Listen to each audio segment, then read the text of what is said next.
Hello everyone, welcome back to my channel Let's Love Physics. Today we are going to have a discussions on the problem of normal constraint motions, and we have the simple problems. The statement of the problem is as mentioned above. You can see that a rod A of mass m, एक m मास का rod जो है and it is constrained to move in a vertical direction. ये देखिए, this is a rod a of mass m, ठीक है, and it is constraint to move in a vertical direction. ये देखिए, ये जो रॉड है वो एक्चुअली में क्या है, ये दो वाल्स हैं. आप देख रहे होंगे ये जो है ये क्या है, ये दो वाल्स हैं. इन दो वाल्स की वजह से ये रॉड कॉन्स्ट्रेंड है कि उसका मोशन केवल वर्टिकली ही होगा, हॉरिजॉन्टल मोशन पॉसिबल नहीं है. So a rod a of mass m constrained to move in vertical directions rest on the wedge B of mass m. ये जो रॉड है, this rest on the wedge B. ये आप जो देख रहे हैं, this is a wedge B. ये जो आप देख रहे हैं ये क्या है, ये पूरा का पूरा जो ट्रायंगुलर पार्ट है ये क्या है, ये वेज है, ठीक है. तो इस वेज पे ये रॉड जो है सो अभी रेस्ट कर रहा है, मतलब it is at rest on the wedge B of mass m. अब कह रहा है कि find the acceleration of rod a. देखिए, ये जो रॉड है इसका मूवमेंट की टेंडेंसी क्या है इस प्रॉब्लम में, वर्टिकली डाउनवर्ड. तो ये पूछ रहा है कि इसका जो एक्सीलरेशन, ये जो नीचे की ओर जाएगा इसका एक्सीलरेशंस बताइए, और साथ में वेज b जो है उसका एक्सीलरेशंस बताइए. कब, instantaneously after the system is release. जैसे ही इस रॉड को छोड़ा गया, ठीक है, तो क्या होगा कि इस रॉड की टेंडेंसी होगी नीचे जाने की, और दूसरा इस वेज की टेंडेंसी क्या होगी, या तो ये वेज इधर की ओर मूव कर सकता है या ये वेज इधर की ओर मूव कर सकता है. डिपेंड करता है कि इस पे फोर्स जो है वो किस डायरेक्शंस में लग रहा है. ये जो वेज है ना तो नीचे मूव करेगा, क्योंकि ये जो ग्राउंड सरफेस है, ये जो सरफेस है, इस सरफेस की वजह से ये जो वेज है वो रिस्ट्रिक्टेड है. क्या चीज़ कि वो डाउनवर्ड मोशन नहीं करेगा, और साथ में यहाँ अपवर्ड मोशंस की भी कोई चांसेस नहीं है. तो इस वेज की टेंडेंसी है या तो ये लेफ्ट जाएगा या तो ये राइट जाएगा, depending on the force acting on the veg. तो अब हम देखते हैं कि इसकी टेंडेंसी क्या है मोशन की. अगर आप देखें तो यहाँ ये जो आपका रॉड है, रॉड का सरफेस कैसा है, ऐसा है, ठीक है. तो रॉड और की वजह से जो नॉर्मल रिएक्शन फोर्स वेज पे अप्लाई होगा उसकी डायरेक्शन क्या होगी, normal to the common contact. मतलब ये this is the normal reaction force N1 क्या है, तो N1 क्या है, तो नॉर्मल रिएक्शन फोर्स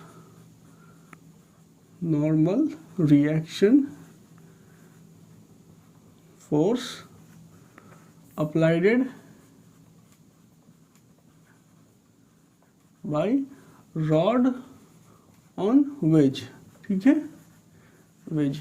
दूसरा, इस वेज पे और फोर्सेस क्या ऐड कर रहे हैं, तो इस वेज का जो मास होगा तो उसकी वजह से ग्रेविटेशनल फोर्स काम करेगा जो mg डाउनवर्ड होगा, ठीक है. इसका कैपिटल मास है, याद रखिए, तो mg डाउनवर्ड.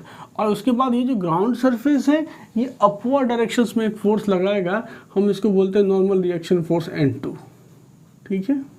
तो अब इतने ही फोर्स अभी पिक्चर में है इस वेज पे, तो अब इतने ही फोर्स पिक्चर में है, और साथ में आप देख रहे हैं कि ये वेज कॉन्स्ट्रेंड है कि ये डाउनवर्ड मोशन नहीं करेगा, अपवर्ड मोशन नहीं करेगा. मतलब ये जो फोर्सेस है आपका दिस और ये N2, ये फोर्सेस तो आपस में काउंटर बैलेंस होकर के कैंसिल आउट हो जाएंगे, और वैसे भी ये हमारे डिस्कशन का पार्ट अभी बनेगा नहीं. तो इसकी टेंडेंसी तो केवल है आपको किस तरफ, या तो लेफ्ट वर्ड या राइट वर्ड. लेकिन जो फोर्स इस पे एक्ट कर रहा है N1, उसका आप देखिएगा दो कंपोनेंट पॉसिबल है. एक हो गया इधर की डायरेक्शन में और एक हो गया इधर की डायरेक्शन में, वर्टिकल डायरेक्शन में. तो जो इसका हॉरिजॉन्टल डायरेक्शन में कंपोनेंट होगा, अगर वेज का एंगल ये थीटा है, if theta is the angle of ways, तो ये अगर थीटा हो गया तो यहाँ से आप निकाल सकते हैं कि ये भी एंगल थीटा होगा, और ये एंगल थीटा होगा, तो यहाँ जो एंगल होगा ये क्या हो जाएगा, ये हो जाएगा 90 माइनस थीटा। इस हिसाब से ये आपका ये कंपोनेंट क्या हो गया, तो N1 साइन थीटा।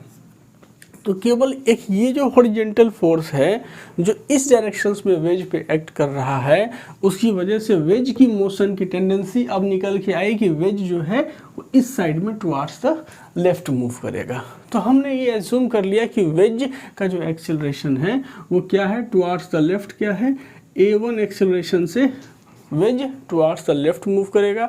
और जैसे ही वेज A1 एक्सेलरेशन से मूव करेगा, हम ये नीचे की ओर आएगा, तो हमने ये माना कि रॉड जो है वो A2 एक्सेलरेशन से डाउनवर्ड मूव करेगा। मतलब मेरा एज्यूम्शंस क्या है कि A1 जो है, A1 क्या है, तो एक्सेलरेशन ऑफ वेज है, ठीक है, और A2 क्या है, एक्सेलरेशन ऑफ मेरा रॉड है, ठीक है। A1 A2 मेरे पास निकल के सामने आ गए। अब एक बात और देखी जाए कि सपोज करिए, क्योंकि हम चाहते हैं कि A1 और A2 में एक रिलेशंस इस्टेब्लिश्ड हो पा रहा है कि नहीं, ये हम देखना चाहते हैं।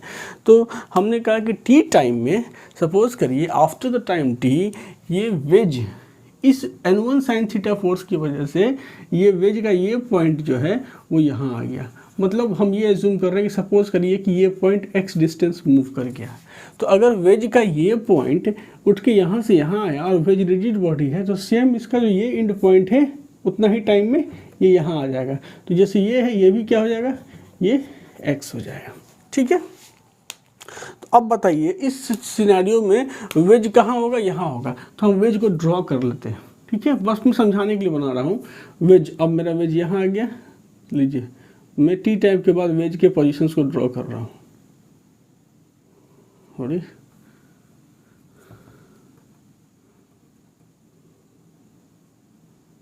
थोड़ा सा तो एक्यूरेट नहीं बनेगा, ठीक है। और ये जो पॉइंट है, ये पॉइंट एक्चुअली में क्या है, ये पॉइंट एक्चुअली में ये पॉइंट है, और दूसरा यहाँ लास्ट एंड आ गया, तो ये चलिए लास्ट एंड मिला दीजिए। एक पिक्चर आपके दिमाग में बने कि कैसे वेज का पॉइंट डिस्प्लेस होता है। तो ये ठीक है, तो वेज यहाँ से घिसक के कहाँ आ गया, यहाँ आ गया। वेज का जो ये स्टार्टिंग पॉइंट है उसने x डिस्टेंस ट्रेवल की, इसलिए एंड पॉइंट भी जो है सो x डिस्टेंस ट्रेवल कर लिया। तो अब देखिए कि अगर आप कहीं ना कहीं देखें तो वेज का अगर आप इस पॉइंट को कंसीडर करते हैं, कौन सा, मिडिल पॉइंट का कोई भी पॉइंट ले लीजिए, इस पॉइंट को आप कंसीडर करते हैं, तो टी टाइम में ये जो पॉइंट है वेज का वो यहाँ से उठ करके कहाँ आ गया, हॉरिजॉन्टल डिस्टेंस उसने ये ट्रैवल कर ली, ये यहाँ आ गया, ठीक है। और उतना ही समय में जब वेज यहाँ से खिसक के यहाँ आ गया तो रॉड को देखिए, अब ये रॉड क्या होगा, हुआ होगा नीचे खिसका होगा, तो रॉड का डिस्प्लेसमेंट आप देखेंगे तो रॉड ये नीचे आएगा, ठीक है। ये आपका रॉड नीचे आ गया यहाँ।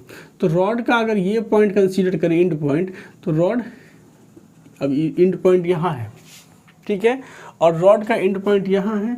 और ये एंगल जब आप देख रहे हैं एंगल ऑफ वेज थीटा है, तो अब ये कि ये जो एंगल होगा ये भी थीटा होगा। तो कहीं ना कहीं आप ये देख पा रहे हैं कि you are going to establish a relations among the displacement of the wedge and the rod. कैसे, तो वेज का ये पॉइंट खिसक के यहाँ आ गया टी टाइम में, और वर्टिकली जब मोशन किया रॉड, तो रॉड का अगर ये पॉइंट ले तो ये खिसक के यहाँ आ गया। तो कहीं ना कहीं अगर देखें कि ये जो है, ये अगर आपका x डिस्टेंस आपका वेज ट्रैवल किया, तो रॉड आपका h डिस्टेंस हमने एज्यूम किया, तो ये एक राइट एंगल ट्राइंगल बन गया, ठीक है। This is A right angle triangle, this angle is theta. तो कॉन्स्ट्रेंड मोशन के होने की वजह से आपने ये डिस्प्लेसमेंट में ये एक रिलेशंस को एस्टेब्लिश कर लिया। तो आप कहीं ना कहीं अब आप ये लिख पाने में सक्षम हैं कि tan theta is equal to displacement of wedge by displacement of rod. तो इससे आप निकल जाता है कि x is equal to h tan theta. तो जब डिस्प्लेसमेंट में आपने रिलेशंस निकाल दिया, तो एक्सेलरेशन, जब इसको डबल डिफरेंशिएट करेंगे तो ये जो आपने एक्सेलरेशन एज्यूम कर रखा है, वेज का एक्सेलरेशन a1 है और रॉड का एक्सेलरेशन a2 है, तो कहीं ना कहीं आप लिख सकते हो कि a1 is equal to a2 tan theta. तो ये रिलेशन आपका इस्टेब्लिश हो गया। दोनों जो बॉडी है वेज और रॉड के एक्सेलरेशंस या उसके वेलोसिटी हर के बीच आपने एक रिलेशंस को इस्टेब्लिश कर लिया, क्योंकि आपने ये डिराइव कर लिया कि इन दोनों के बीच जो डिस्प्लेसमेंट हो रहा है अब वो आपस में कैसे रिलेटेड है। तो मैंने इस इक्वेशंस को इक्वेशन 1 एज्यूम कर लिया, ठीक है। अब हम लोग आगे इस प्रॉब्लम को बढ़ाएंगे। तो अब हमको क्या निकालना था, एक्सेलरेशन निकालना है, न्यूटन सेकेंड लॉ, एफबीडी ही हमारा ऑब्जेक्टिव होगा। तो पहले वेज पे लगने वाले फोर्सेस को कंसीडर करते हैं। तो सपोज करिए मैंने यहाँ वेज का फ्री बॉडी डायग्राम बना रहा हूँ, एफबीडी ऑफ, यहाँ बनाइए एफबीडी,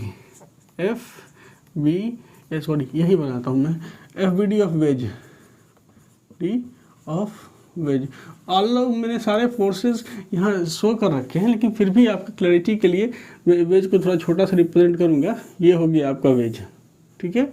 इस वेज पे फोर्सेस क्या क्या लग रहे हैं, ये m मास का वेज है, तो इस पे एक फोर्स तो लग रहा है mg नीचे, ठीक है। दूसरा फोर्स नॉर्मल रिएक्शन फोर्स जो सरफेस अप्लाई कर रहा है n2, ठीक है। तीसरा फोर्स जो सबसे इम्पोर्टेंट फोर्स है वो क्या है, तो नॉर्मल रिएक्शन फोर्स जो आपका ये रॉड अप्लाई कर रहा है, ठीक है, क्योंकि रॉड अगर देखिए तो ये रॉड है, okay, this is a rod.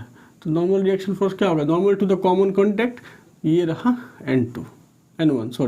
N1 is a normal reaction force applied by the rod on the wedge, और N2 क्या है, तो normal reaction force applied on the wedge by the ground। तो यहाँ तो mg, ये जो mg है और ये N2 है, इन दोनों फोर्स ये आपस में काउंटर बैलेंस हो जाएंगे, क्योंकि इनका वर्टिकल मोशन तो कुछ होना नहीं है। हाँ, आपने ये एज्यूम किया है कि ये जो वेज है ये horizontally toward the left A1 acceleration से मूव कर रहा है। तो इस हॉरिजेंटल की तरफ फोर्स क्या लग रहा है, इसका कंपोनेंट ले लोगे तो ये क्या हो गया, ये जो कंपोनेंट होगा ये हो गया N1 साइन थीटा। तो अप्लाइंग, आप लिखेंगे क्या चीज़, यहाँ पे आपको लिखना होगा applying the Newton second law on the wedge, applying Newton's second law on wedge, ठीक है। तो आपको निकला क्या चीज़, N1 sine theta this is equal to क्या चीज़, तो मास m इंटू A1। कहीं ना कहीं अगर आप निकालेंगे तो यहाँ से आपको इसको इक्वेशन 2 मान ले, ठीक है। यहाँ से ये भी निकल सकता है कि N1 is equal to m A1 by sine theta. आप इसको भी इक्वेशन 2 ही मानिए, ठीक है। तो ये N1 की वैल्यू आपने इस इक्वेशन से निकाल दी। अब चलते हैं हम इस रॉड का फ्री बॉडी डायग्राम बनाते हैं। रॉड कैसा है, ये ऐसा है हमारा रॉड, ठीक है। और ये जैसे इंक्लाइंड है, ये मान लो इंक्लाइंड सरफेस है, तो रॉड का सरफेस ऐसा है, ये इंक्लाइंड है। ये इंक्लाइंड अगर हॉरिजॉन्टल से कितना एंगल बना रहा है, थीटा एंगल बना रहा है, ठीक है। इस रॉड पे क्या क्या फोर्सेस पिक्चर में है भाई, तो पहला फोर्सेस, तो इस रॉड का मास m है, तो इस मास की वजह से एक फोर्सेस पिक्चर में होगा, इसको हम बोलेंगे mg, ठीक है। दूसरा, ये जो इंक्लाइंड सरफेस है ये इस पे एक नॉर्मल रिएक्शन फोर्स अप्लाई करेगा, जो कि क्या होगा, perpendicular to the mutual contact. तो इनका म्यूचुअल कॉन्टैक्ट ऐसा है, इसके परपेंडिकुलर फोर्सेस होगा ऐसा, इसको हम बोलते हैं N1, ठीक है। तो इस N1 का एक वर्टिकल कंपोनेंट इस डायरेक्शन में एक कंपोनेंट निकलेगा, ठीक है। तो इस डायरेक्शन में इसका कितना का कंपोनेंट होगा, ये थीटा है। अगर इसके हॉरिजॉन्टल लाइन ड्रॉ करो तो ये थीटा हो गया, और ये N1 आपके इंक्लाइन सरफेस के साथ 90 डिग्री बना रहा है, तो ये एंगल क्या हो गया, 90 माइनस थीटा। तो ये क्या एंगल, ये थीटा हो गया। इस हिसाब से यहाँ पे एक कंपोनेंट हो जाएगा N1 कॉस थीटा। तो अब आपको पता है कि ये रॉड जो है वो आपका क्या है, वर्टिकली मूव कर रहा है A2 एक्सेलरेशन से। तो अब आप लगाओगे Newton second law on the rod, applying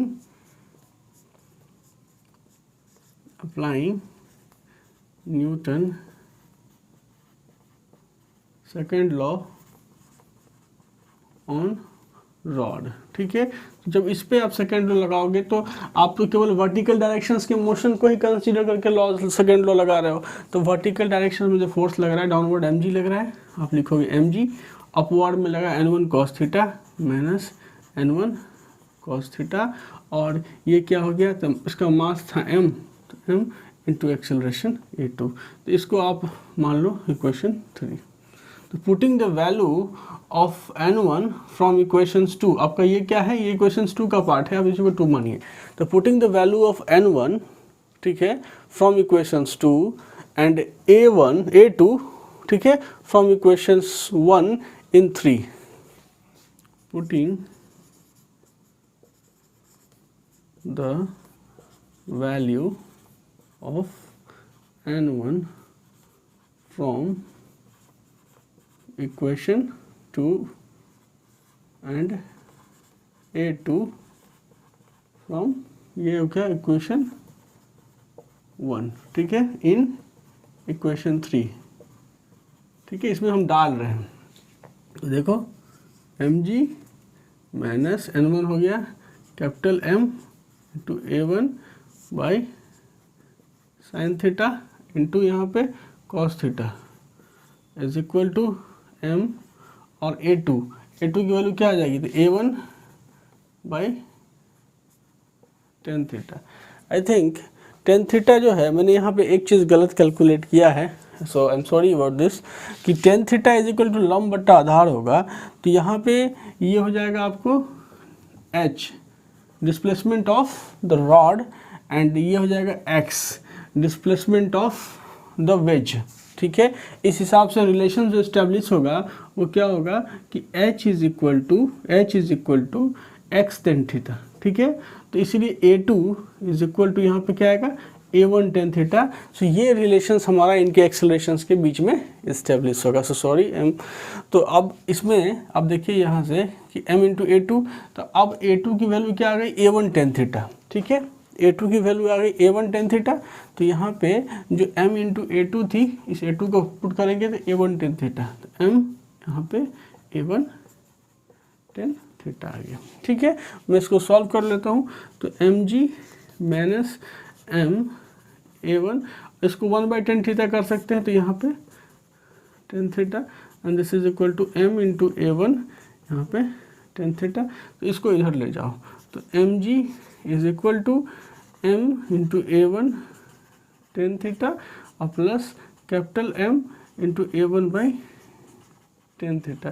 तो कहीं ना कहीं अगर आप इसको आगे सॉल्व करो तो ये क्या हो जाएगा, a1 कॉमन ले लेंगे हम लोग, a1 कॉमन निकाल रहे हैं, तो ये हो जाएगा m यहाँ पे ten square theta plus capital M by यहाँ पे टेन थीटा इंटू यहाँ पे a1, ठीक है। हमें तो a1 की वैल्यू निकालनी है, तो यहाँ से हम निकालेंगे a1 is equal to mg tan theta बट्टा m tan square theta plus capital M। तो ये जो आपका आया इक्वेशन, ये इक्वेशंस क्या हो गया, ये इक्वेशंस हो गया वेज का एक्सीलरेशन, ठीक है। और अगर आपने वेज का एक्सेलरेशंस निकाल लिया तो आप रॉड का एक्सेलरेशंस भी निकाल सकते हैं इस इक्वेशंस 1 से। तो आपको a2 बराबर जो a1 टेन थीटा होता है, तो इसमें a1 की वैल्यू लिख लो, ये तो ये हो गया mg, और टेन थीटा तो यहाँ पर टेन स्क्वायर थीटा और by m tan square theta plus 1, तो ये हो गया आपको a2 की वैल्यू। तो आपने दोनों एक्सेलरेशंस a1 और a2 एक्सेलरेशंस को निकाल लिया। तो ये जो मेरा डिस्कशंस का मेन ऑब्जेक्टिव था कि आप कांस्टेंट पार्ट ऑफ मोशंस को देखें और उनके बीच जो डिस्प्लेसमेंट हो रहा है, जैसे इनके बीच डिस्प्लेसमेंट, जैसे आपका ये t टाइम में x डिस्टेंस ट्रेवल किया, ये t टाइम में h हाइट को ट्रेवल किया, तो इनके बीच जो डिस्प्लेसमेंट है उस डिस्प्लेसमेंट के रिलेशन, उसमें एक रिलेशंस को इस्टेब्लिश करें ताकि उनके एक्सेलरेशंस के बीच भी आप एक रिलेशंस को इस्टेब्लिश कर पाएँ। पर्पस क्या है, क्योंकि न्यूटन सेकेंड लॉ अगर आप देखिए, ये जो इक्वेशंस आपको बना 2 और ये जो इक्वेशंस बना 3, ये दोनों इक्वेशन में अननोन कितने हैं अगर आप गौर से देखें तो इसमें अननोन है a1, देखिए, दूसरा अननोन है n1 और तीसरा अननोन है यहाँ पे a2, ठीक है। तो 3 अननोन है और न्यूटन सेकेंड लॉ ने आपको क्या दिया, 2 इक्वेशंस दिए। क्या आप केवल न्यूटन्स लॉ लगा करके वेज के या रॉड के एक्सेलरेशंस को निकाल पाने में सक्षम थे? नहीं। क्यों? क्योंकि इससे सफिशिएंट इक्वेशंस रिजल्ट डिराइव हो ही नहीं रहा था। आपको एक और इक्वेशन चाहिए था और वो इक्वेशंस आपने यहाँ कॉन्स्टेंट मोशंस का इस्तेमाल करके ये इस पार्ट से आपने डिराइव किया। ठीक है, इसीलिए कॉन्स्टेंट मोशंस के सवाल थोड़े से जो हैं सो मतलब एप्टीट्यूड बेस्ड हो जाते हैं कि आप देखिए मूवमेंट से आपको, दो बॉडी के मूवमेंट से आपको उनके डिस्प्लेसमेंट के बीच में एक रिलेशंस को इस्टेब्लिश करना पड़ता है। So this was a very simple example. And one more thing that लोग वीडियोस को देख रहे हैं but they are not subscribing the channel, they are not liking the videos, so please subscribe the channel, like the video, it will act as a motivation for us.